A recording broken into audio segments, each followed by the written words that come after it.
Hey, Pumpkin here. Does your avatar menu look like this? Or worse, like this? Want it to look more like... more like... want it to look more like this? Well, you've come to the right video. It's actually pretty easy. Let me show you. Okay, first things first, we need a tool that can take transparent screenshots.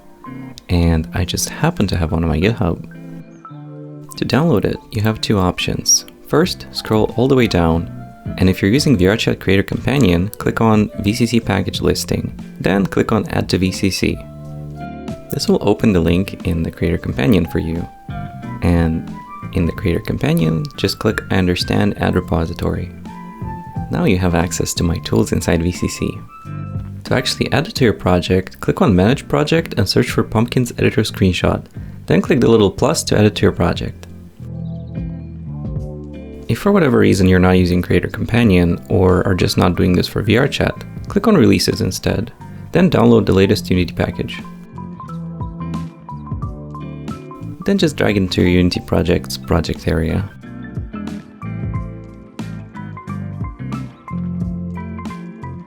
Now we can start taking screenshots for our icons. Go to Tools, Pumpkin, and Editor Screenshot. This will bring up the tool we just imported. We probably want to move it out of the way though, so I'll just dock it next to the hierarchy.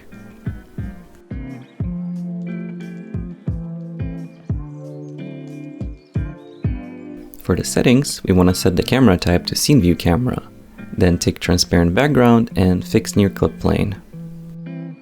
Then just click Take Screenshot to get a transparent screenshot. For icons though, we want our image to be square, so let's change the resolution to 512 by 512. This should be fine, but if it's too small for you, you can change the multiplier to 2 to get a 1024 by 1024 image.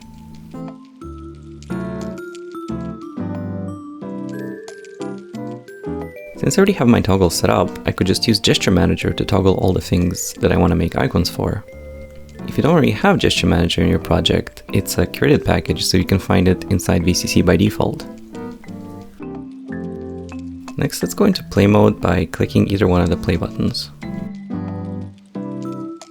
Before I go through my toggles, I'll have to manually hide the body and head because I don't have any toggles for those.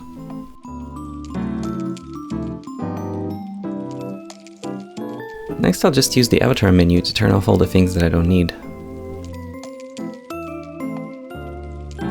Then I'll position the camera to have the thing I want to screenshot roughly in the center of my view, and then take a screenshot. And that gives us the base of our first icon. Then I'll go through and take screenshots of all my other toggles. I'll also untick Open Screenshot on Save to go for things a little faster.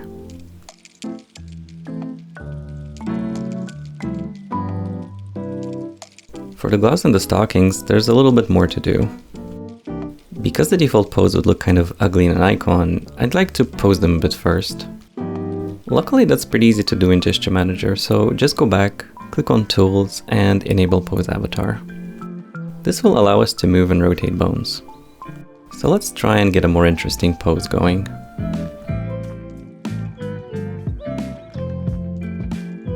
Then I'll just do the same thing for the gloves.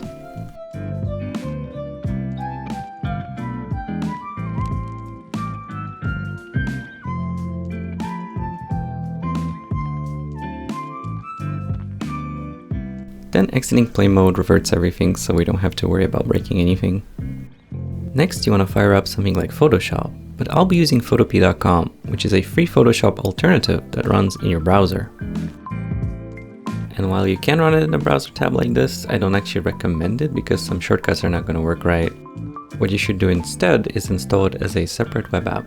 To do this, first you need a Chromium-based browser, which is basically any browser that is in Firefox.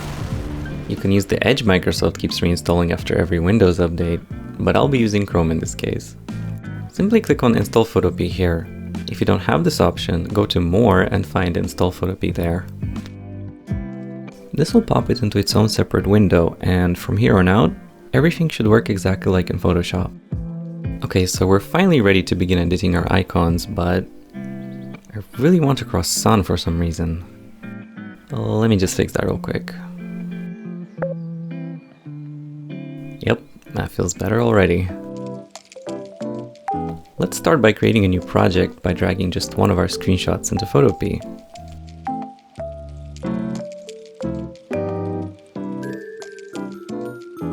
Next, we can select all of our other screenshots, drag them into our project, and hit confirm. To help us align things, let's drag in some guidelines. Click one of the rulers and drag down a guideline until it snaps in the center of our image. Then just do the same thing for the side one. If you don't see the rulers, go to the View menu and make sure that Rulers and Snap are both enabled. Let's hide all the layers we don't need for now by clicking and dragging over the eye icon, and then clicking on the first layer to select it. I want the center of the icon to be in the chest area, so I'll roughly center it based on that. Then I'll match the position for the other tops. You can select multiple layers by shift-clicking them. That looks good. Next, let's crop the image to get rid of some of this empty space.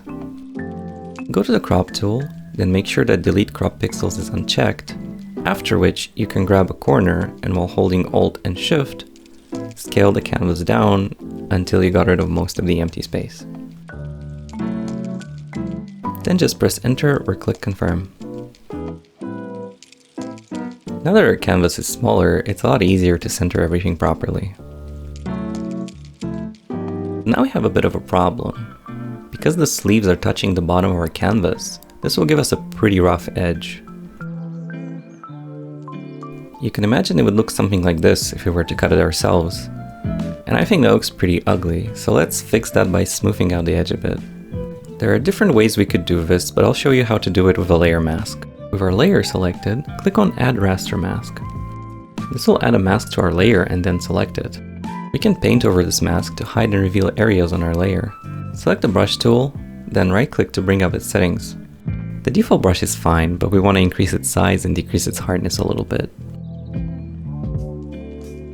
Then go over to your colors, and if your colors are not already black and white, click the little reset button to reset your colors to black and white. Then click the arrow to make black your foreground color. Let's paint the bottom of our mask black to make it hide that part of the layer. If we paint it out a bit too much, we can swap our color back to white by pressing X or by clicking the little arrow again. Then we can just paint over the black areas of our mask to reveal those again, which ends up giving us a smoother edge. The next three layers look fine, so we can move on over to the skirt. It's a bit big, so to scale it down, go to the rectangle select tool. Then right-click inside of our canvas and free transform. We want to position and scale the skirt until it's nice and centered, while also leaving a bit of space around the edges. You can also hold Alt to scale things evenly from every side. Then let's do the same thing for the stockings. Like our top earlier, our stockings are touching the edge of our canvas, so we should add a mask and paint over it with a smooth brush, just like we did before. I don't really like how this looks. I think it would look better if I moved the stockings down a bit. Let's change the selection from the mask to the content, and with the move tool try to move the stockings down. This doesn't really work right because by default, the mask moves together with our layer. To fix this, we can unlink them from each other by clicking the little chain link icon. Now we can move the stockings however we want and the mask will stay in place. I think that looks better. So let's move on over to the gloves. Same thing here. We scale them down and mask out the edge. Before I mask the edge, I'd like to move one of the gloves a bit closer. Using the lasso select tool, let's draw a selection around one of the gloves. Then using the move tool, we can try moving what we have selected, but we can't seem to be able to do that though. That's because when you import an image from outside our project, it gets imported as a smart object, denoted by this little square icon on the thumbnail. Now we don't really need to know what that means, just know that to edit this layer we need to rasterize it first. To do that, just right click the layer and rasterize. Now we can move the part that we selected earlier.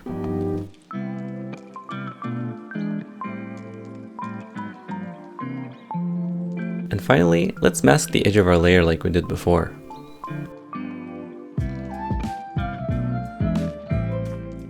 Before we export everything, I'd like us to name our layers. To rename a layer, just double-click its name. I'll start all my names with icon underscore. This might not seem that important, but don't skip this step because it will save us a lot of time in the future. As a little bonus, let's add a drop shadow to our icons. Double-click the layer to bring out the layer style dialog. Then, enable drop shadow and play with the settings until you like how it looks. Looks pretty good, but there's these weird lines at the top. Those are actually shadows casted by the parts of the gloves that are off screen right now. To fix this, go back to the crop tool, this time tick delete crop pixels, and confirm.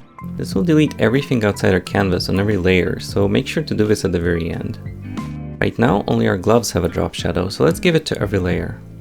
So we don't have to do that one by one, let's shift select all layers and put them into a folder by dragging them onto the folder icon.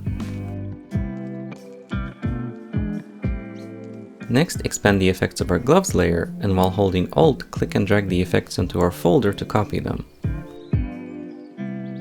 Next, while holding Alt again, click and drag the effects of our gloves into the trash.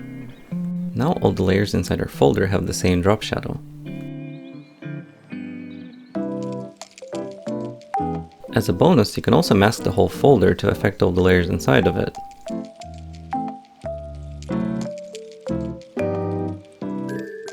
But since we don't need it this time, hold Alt and drag the mask into the trash to remove it. Okay, we're finally ready to export. Go to File and Export Layers. Untick layers starting with E and trim transparent parts, and just export. This will get us a zip file with all of our layers as separate images. We should also save our project as a Photoshop file in case we want to make changes later. Go to File and save as PSD. Back in Unity, let's drag our icons into our project. Before they can be used in our menu, we need to change some of their settings. So let's select one of our icons. Set the texture type to Sprite 2D and UI, and the max size to 256, then click Apply. That's one of our icons set up, but so we don't have to do this for each icon, let's create a preset out of these settings. Click the little preset button and then create new preset. Where you save it or what you name it doesn't really matter, but I'll name mine icon preset. Then I can shift select all my other icons, go to the preset button, pick my icon preset, and then click Apply.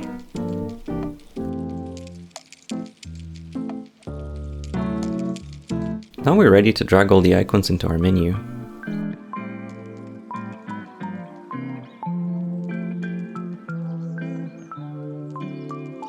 Oh, looks like we forgot the stockings.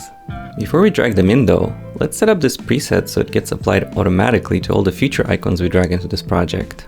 To do that, go to Edit, then Project Settings. Find the preset manager and inside it add a default preset. Find Texture Importer and add it. Next, under Preset, let's select our icon preset. Then in Filter, type icon underscore star. This will match all the textures that begin with icon underscore.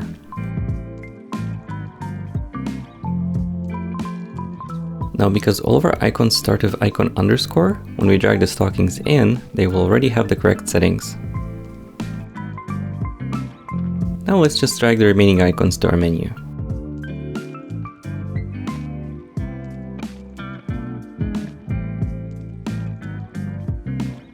And there we have it, all of our icons in the menu. Hey, thanks for watching, especially until the end. This was a huge undertaking for me. I had to learn a lot of things, and as basically my first video, I'd really like to know what you think. So leave a comment, tell me how I did, maybe tell me what I should make a video on next. I know this was a bit of a niche topic, but I'd like to make some more videos on more useful stuff. And depending on how well things go, I will see if I stick to it. I'd also appreciate any kind of support, like doing the YouTube thing or throwing money at me so I can continue doing my thing and making stuff for people. Okay, bye.